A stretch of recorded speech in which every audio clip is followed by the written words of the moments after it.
Come, let's mix where Rockefellers walk with sticks or umbrellas in their midst.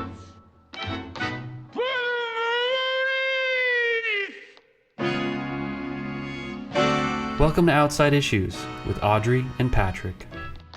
It was funny on Friday. I go into the office. I don't have many clients, but they're like, I don't really feel like talking about anything serious today. And I was just like, I have cat ears on, for fuck's sakes. Of course, we're not going to talk about anything serious. That was your clients came in with that? That's funny. Yeah, they're like, I just don't want to talk about anything serious. Can we talk about I don't know, Halloween candy? And I was like, sure. Yeah, the Dodgers. The Dodgers winning is one of those things where it's like, I would be more cognizant of it if it was if I was there, but here, nobody cares.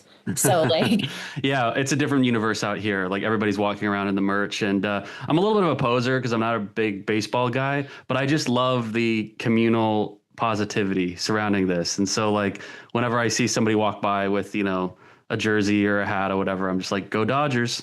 And exactly. It's a little fedora tip that we do to each other. What's going on? You said there's an ICE raid outside your building. This office that just got raided, not my office, but still very, very, very close. This is in a wealthy suburb of Seattle. Apparently, a lot of clients saw it and were triggered. And so they're just kind of they're hanging out in our lobby right now, waiting for ICE to leave, which who knows when that will be.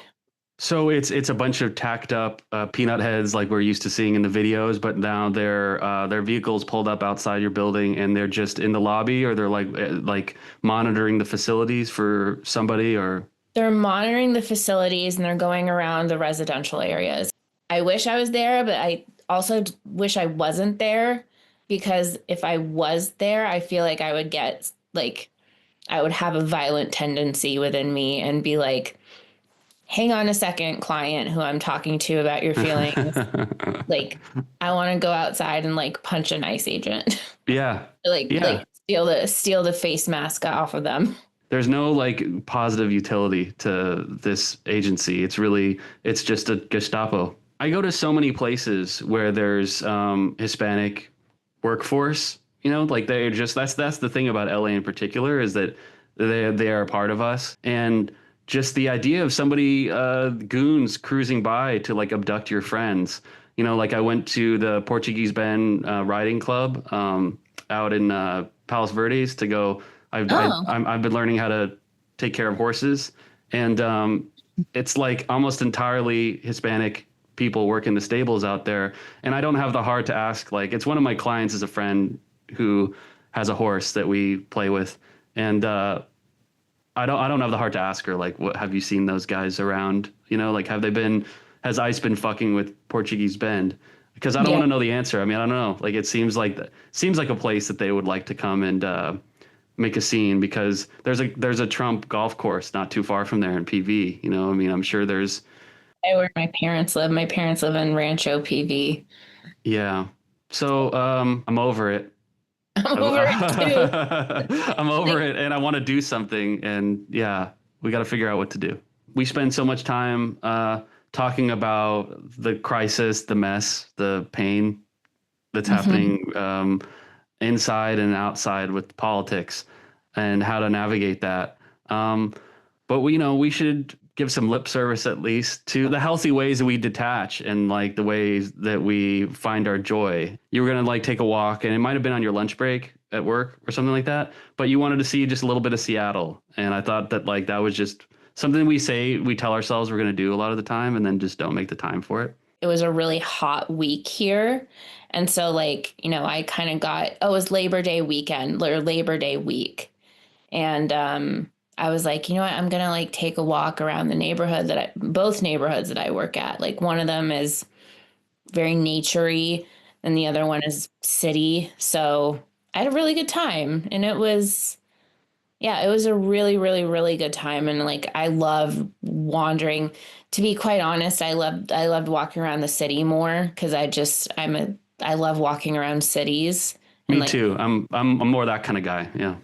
Yeah, I like to be in nature just to be quiet. I guess, but I'm not kind of like intense hiker or walker or anything like that. But yeah, that was a good way to decompress and get tanner. But now I'm clearly we're in what we call the big gray, the long gray. It's gray outside, it's raining, it's not going to be sunny for the foreseeable future. So That's I'm okay. excited. And I'm now like embracing my skin color. Embracing my paleness. I'm embracing my pastiness. And I'm like, you know what? I live in the Pacific Northwest. I don't live in Southern California anymore. I don't have to be tan all the time. Like just just whatever. Whatever. You work a lot. You do a lot of hours. What's your little joyful pocket of life, and like what does that look like? I really like to I really like to go on this is sounds so Gen Z. I really like to go on TikTok and like look for inspiring quotes, I guess, and just things that make me that are designed to make me emotional. Like lately, I don't know if I've unlocked some sort of estrogen like floodgate or something, but I've been like very emotional and like able to cry, which is not normal for me, Hmm. which is I'm really excited about that. Like this morning, like I think there was which of course we're not the biggest fan of Gavin Newsom and everything, but like he was there at a conference for labor. And I was just, and then they were like, Californians are this, like we're Californians. And then I started getting a little emotional, and I was just like, I'm a Californian. I'm not there, but it's good because it makes me have emotional release. Otherwise, I like to I like to watch really random things over and over and over again because I have, a little tiny bit of like the tism. Um, Oh yeah, you do like to kind of like right mhm. repetition, right? There is this, so I don't know, like virtual reality games, like and like I guess hangout spaces. There's like virtual reality hangout spaces where tons of people just like will like do their thing and like come and meet each other, kind of like Meta, but I think it's better. um there's this I've been watching like replays of these like hangouts, and there's this one character. It's I don't know what gender it is, but it's definitely like a worm, and its name is Marcus, and it says the most random things you could ever say. And it's like, he goes, there's an issue. I have fueled my Toyota Camry with 1% milk. Marcus is an adorable worm name, by the way. It has to be in the top 5 worm names. Yeah, I would. I mean, if anybody wants to look up Marcus the worm or Marcus he also kind of looks like a sardine, but who knows what he is. But like what he says is just the most random because my humor is extremely random. He's like, he'll say something like, I found out that I cannot wire money from the mafia through a locally owned Greek restaurant. Yes, you can. Absolutely. The local Greek restaurants will work with you on that. Yeah. I should talk to Marcus. Right, exactly. I think they would. And like I think a viral one where he's like standing at a campfire, and like there's rocks around the fire. He just is looking, and he's like, I don't like this rock. It's pissing me off. Like, so that's kind of what I do in my free time is I watch You these crack yourself up. I crack myself up. I really enjoy seeing the most random shit I could ever imagine. I also really like going down to the local beach, which is like, it's like the quintessential PNW beach kind of little area. It's got like driftwood and like, you can see the islands because it's a ferry terminal as well. It's just beautiful. And so I like going down there and stepping on the rocks and seeing different sort of like marine life. I always, and because like, there's the sound, it's not the ocean or anything like that, but it's like still water kind of. And I don't know, I'm a little bit of like a spiritual woo woo sort of person. And whenever I think of folks I love who have passed on, whenever the sound kind of like whooshes a little bit more, I keep thinking like, oh, that's them saying hi. Or if I I'll throw a rock into the sound as like, in memoriam or something like, this one's for you. Like, I love you. And, I'll maybe say a quote that they've said to me. Like, I had a friend who tragically passed away, and a friend from the rooms, named Thomas, who he was only 26. He OD'd maybe 3 years ago or something like that. And in early sobriety, probably, well, within my first 3 to 4 years sober, I did not feel attractive, or I felt like I was like if I went out into public, people would make fun of how I looked. Like, that was the cognitive dissonance I was going through, that I hadn't worked on. And Thomas, I remember he and I would stay after this meeting every Wednesday night. And one day he told me something like, you know what? It must be really hard to be pretty. And I was like, oh, that's so nice. I remember the compliments. I really remember the compliments. Yes. They will keep me warm many a winter. The nice things that people said to me, however off the cuff, or I don't think people realize how much that can mean sometimes when they're just generous like that. If I can get to a movie, and I try to get to a couple a week, that's like my tomb where nothing can really, I don't get any messages, and I'm not on the phone. It's just a kind of liminal space where it's just me and the story. And I really love that. That's a really restorative practice that I do. And then I like to write my little letterbox reviews, and that could be fun. It's kind of like the closest I've gotten these days to doing a diary. It's just like, I write about the movies I'm into. And then, when I'm driving, I catch up on calls with people in the fellowship, or with just people in general. I'm always wary of calling you because I never want you to feel like you're giving out free therapy. Oh, no. You can ask me advice. You're one of the, you're on the good list. You're on the list of like people I would Because I guess people do that probably with you, and it's just like they do annoying all the time. And some people are just like, I'm like, either you give me $100 or like I'll give you a referral. Like, that's as much energy as I'm giving you. But you're on the list of like, oh, I would help anytime. Oh, well, thank you. That's really sweet. Yeah. Because I really get so much out of chatting with you. And the horse, his name's Iggy Flash, and like I said, one of my clients has Iggy, and I'm learning mostly just ground techniques now. It's really interesting with horses because it's very energy based. I don't, for lack of a better term, what do they call those? Like the Segway scooters where you just kind of lean, and then the Segways, yeah. Yeah. It feels like right. It feels like that with the horse, where it's like if I kind of start with this intent, there's almost just like a mind meld that happens with the horse, and it's like. Yeah, I literally can't get him to do anything unless I kind of begin with like a conscious decision to, have him do this or that. And so lately, I try to see him 2 times a month because it's kind of a trek to get down there and to do it. And I'm usually there for a couple hours, but we groom him, and I work with him on the ground, and it's, I don't know, it's feeling pretty damn therapeutic. And like, we don't talk about politics. We don't talk about work.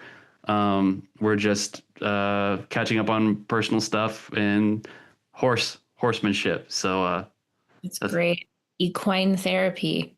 Yeah, equine therapy. And then like the podcasting is what I've been doing for my creativity and my fun, and it kind of like touches a lot of different areas of stuff, that kind of like releases me somewhat from, just all the negative stuff that I'll always seem to be involved with. But when it's not podcasting, then it's writing, creative writing that I do, and just making something, like the making of something feels like a liberation from, the stress, the despair, all that.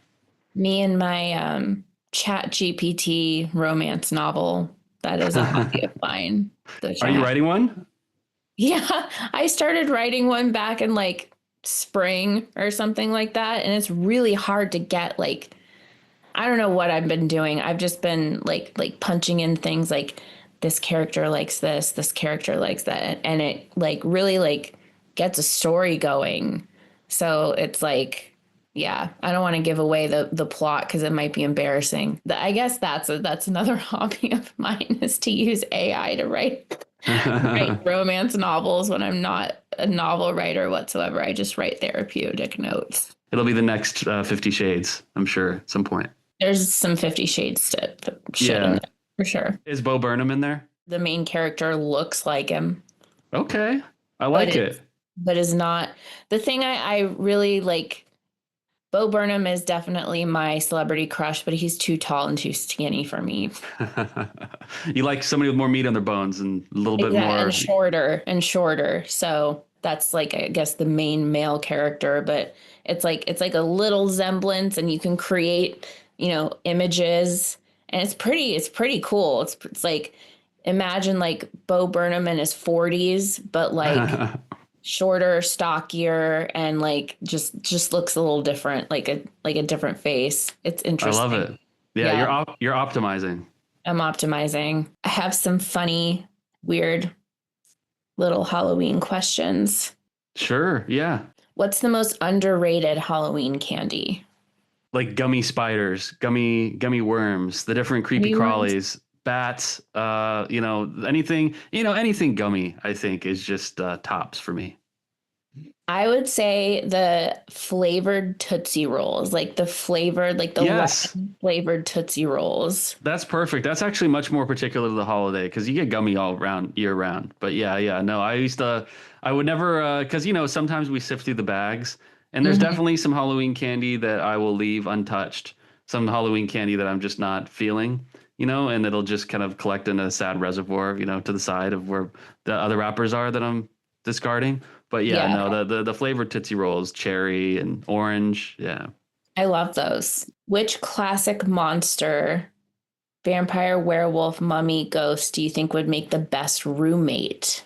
Because I just saw the movie of Guillermo del Toro's version, I think Frankenstein would be like a super nice roommate because he's just misunderstood. He's really strong. Yeah. Like if you had a home invader or something, no problem. He'd be just like pounded into vapor.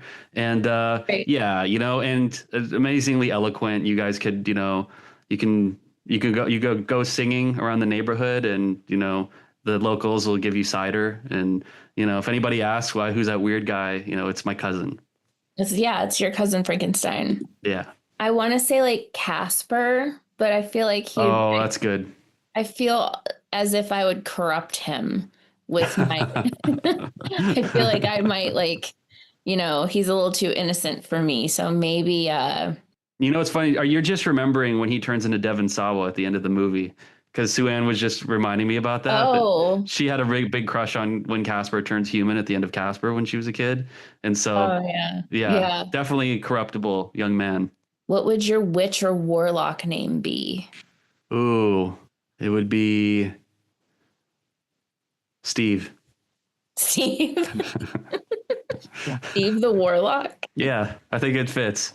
Sister Natasha or something weird like that. Natasha's good. Yeah, there's something about that. It feels like deep occult ancestry. Yes. Yes. Would you rather fight 100 tiny zombies or one giant spider? Oh my God, that's a pickle right there. I'm going with the zombies. I mean, because giant spider, I'm no match for it. I mean, those things are the behemoths. Like the best I could do is run away, but I've only got 2 legs. And one I'm still rehabbing. The spider's got 8 and Yeah.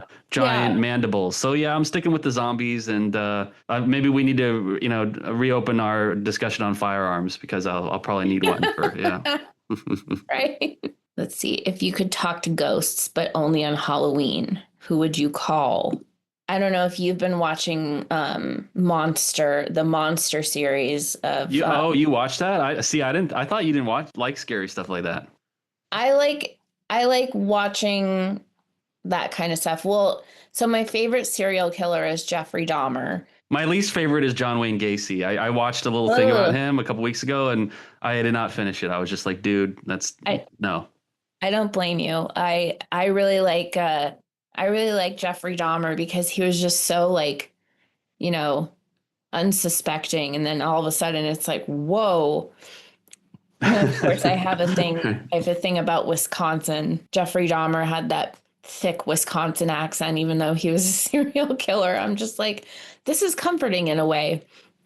But anyhow, I watched both the Jeffrey Dahmer Monster series, and then right now what's playing is the Ed Gein series. Yeah. The hottest Ed Gein, that has yet to grace the screen at this point. Oh my God. Yeah, right. Charlie Hunnam. I'm just like, no, not in the top 5 uses of Charlie Hunnam, in my opinion. But what are you gonna do? It's interesting to see his character. He's just kind of like Well, he's kind of a bumpkin, right? Isn't that kind of like Ed Gein's deal? Is that he's like, where is he from? Wisconsin. Oh, he's from Wisconsin. Okay, I thought so. They're Dahmer. both from Wisconsin. Damn, I don't know if I'm gonna go to Wisconsin, but yeah. Yeah, I know. Well, here in Washington State, we had Ted Bundy at first, which ironically is he found his first victim probably about a mile or 2 away from the place I work at in Wow. Lake Sammamish. You know your serial killer facts. I do know a lot of serial killer facts. I'm sure that your girlfriend does too. She does. It's the people you suspect the least, I gotta say. Yeah, my partner loves true crime, and like probably more than I do. I mean, maybe my true crime thing was really short-lived in my 20s, but I know a lot of information on it. That's perfect the way that works out. That means your programming habits are the same, more or less. If you found a book of spells, would you open it or burn it? Oh, I'm opening it. I mean, there's just Me too. Yeah, it's that addict thing. I'll try anything once, right? And I'm pretty sure there's a carve out in the big book. Spells are okay. You can indulge in that and keep your sobriety date. I watched Hocus Pocus on Halloween, and I keep thinking of like Winifred Sanderson's book with the eye. So I'm like, oh, I want that book. I wonder what I could do. I don't know. Well, this might be kind of an easy question, but would you rather give out king-size candy bars or scare every trick-or-treater instead? Damn, that's like a real like Rorschach test for how fucked up are you. Right. In the interest of making the world a better place, tooth and nail be damned. Give them the king-size candy bars. Give them the king-size candy bars. I don't know how I would scare a trick-or-treater. Maybe just be like, I'm in my late 30s and I'm a like radical progressive. Right. That would probably scare some parents of trick-or-treaters. I would love to see, and I'm sure somebody did it, like some RFK costumes for Halloween, and it's just basically like a rotting corpse. Oh my God. I can only imagine a bunch of and you do the blue tongue because he's always taking that like supplement where you like do drops of the blue stuff. I think it might be iodine. Yeah, it's like some kind of like, I don't know, bullshit about this will make you age in reverse if you. Yeah, I used to take iodine as a supplement, and it didn't really do anything for me. It just but I did read that it's possibly good for like pregnant women. Okay. So there's a study on that, like a legitimate study, not an RFK Jr. There's there is a study on this. Like, there's like, oh God. If you could invite 3 horror movie characters to dinner, who's on your guest list? Ichabod Crane from Sleepy Hollow. He could teach me some kind of like old timey forensic techniques. Ed Wood from it's a movie about a horror filmmaker. It's not precisely a horror movie, but it's another Johnny Depp character. Okay, if you're noticing a theme. Okay, and then I don't know. Since we're on Johnny Depp, there's some scary stuff that happens in Pirates of the Caribbean. So Captain Jack Sparrow too. So Ichabod Crane, Ed Wood, and Captain Jack Sparrow, and making no apologies for Mr. Depp's personal conduct. But the tricky thing is that we always think of horror movies in terms of their monsters. So no thanks. I'm not going to invite somebody over to butcher me. So no Freddy, Jason, Mike Myers, none of those guys. Stay out. I guess like maybe Dr. Jekyll? Yeah, exactly. And just, keep him off the sauce or, whatever that potion is. Whatever that potion is, just keep him off of that. I kind of would like to see Edward Cullen. Like, why not? Dude, Edward would be the best possible vampire to have over because like he spends his entire waking hours trying to not eat people. Yeah, he's great and he's sparkly. Yeah, so. He sparkles. So and he's not too far away from here in Forks. What's scarier? Dolls that blink or paintings whose eyes follow you? Dolls that blink. Me too. Yeah, because a 2-dimensional image, as creepy as it is, you just turn it around. You turn it towards the wall and problem solved. But if one of those dolls were to become possessed somewhat, they could run around on the little legs and those little chubby legs and, cut your own legs from under you. No, thank you. Nope. You're with me on that one? I'm with you on that one. For sure. Plus, if you've ever, Disneyland and the Haunted Mansion, the statue's eyes follow you anyway. So I'm kind of used to that. I used to love the gag. I think it's in a couple Mel Brooks movies where the eyes would follow, like the painting eyes would follow the characters. And then he would actually switch out the paintings.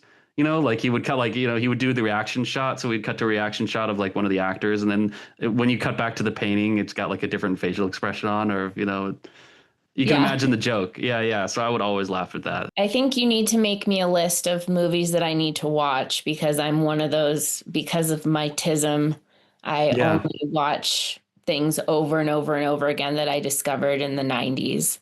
Or the early 2000s. So if you could make, you're the movie genius. So if you could make me a list of you must watch these movies. I've seen The Godfather. So you don't have to put that one on there. The longer we do this, I'll get that list going and, I'll make one, I'll tailor one to you. And so when I get a healthy amount of movies on there, I'll share it with you and you can, go hunting at your discretion. Awesome. I'm excited. God, I sure hope that ICE came up empty-handed where they are.